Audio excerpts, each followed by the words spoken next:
Palantir and Peter Thiel do not want the same thing, and I can prove it. Palantir is run by Alex Karp. He is the co-founder and current CEO of Palantir Technologies.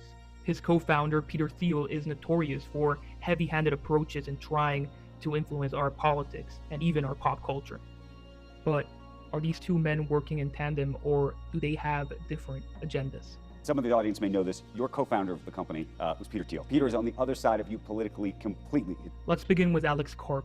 Karp is a self-described leftist, a progressive but not a woke one.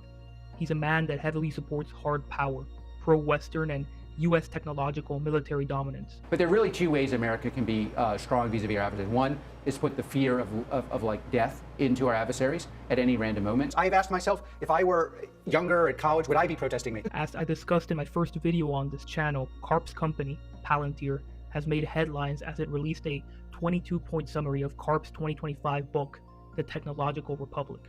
Reading The Technological Republic myself, I can tell you with confidence that Palantir's points are in line with Karp's book. Therefore, it is safe to assume that Palantir's 22 points, its manifesto, is in line with what Karp believes in. That the technological advancement we're seeing today won't stop anytime soon. Technology will shape our world. Therefore, America should control that technology. What makes America unique is that we have a culture of builders expressed in technology. And the more builders that are helping the US government be stronger and better and superior to all other governments in the world, the better for everyone.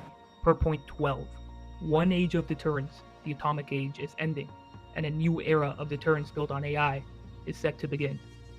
How does this align with Peter Thiel? Well, it doesn't. Where Karp advocates for a form of union between the US state and Silicon Valley, Peter Thiel seeks to transform and break out of the United States as a concept. Liberalism is exhausted. One suspects that democracy, whatever that means, is exhausted. This is where dark enlightenment comes in. I believe Peter Thiel is a follower of Curtis Yarvin, who created dark enlightenment.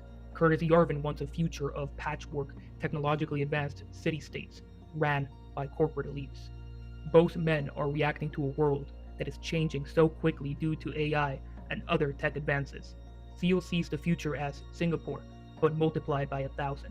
A world where humanity is naturally smaller, with most tasks accomplished by automated programs. Cities will compete the same way companies will compete. Bad cities lose residents if they're not clean, safe, efficient, technologically advanced, and productive. Thiel's image of the world, what I just discussed, doesn't leave much room for nationalism. Meanwhile, Karp and Palantir have frequently supported the idea of a nation-state, a pro-Western ideology aligned with the nation-state. America stronger, better, and the West superior, and America have a dominant position in the world. So I think these things are really, really good. He views the world through a lens of cultures, people, and groups. I don't believe that all cultures are equal. In fact, I'm saying this nation is incredibly special, and we should not view it as equal. We should view it as superior. Karp's point on how some cultures are superior than others rings true to this. Point 21. Some cultures have produced vital advances, others remain dysfunctional and regressive. In truth, these two very powerful men might have started the same company but are working towards vastly different goals. Peter and I have been friends for almost 30 years. I think one of the problems in this country is there are not enough people like Peter and me. Like, we've been fighting about things for 30 years. So you have to take the political dialogue, which is super generative, and then the business dialogue. In the business dialogue, we tend to have similar assumptions, but not always the same interpretation. Their baby, Palantir, could help them accomplish either goal. Right now, at this moment, Palantir benefits from being nationalistic. After all, their number one client is the US government. They started being funded by the CIA, but it doesn't always have to be that way. Palantir has recently released Foundry, an alternative to their government-friendly program Gotham. Foundry is being used by private corporations and firms to map relationships, find data, and automate workflows.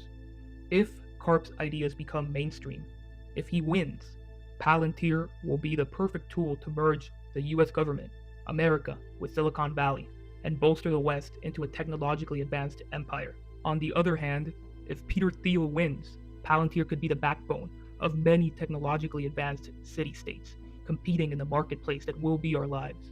If you wonder how our lives will look like under a technological republic, under city-states, please watch my next video. Thank you.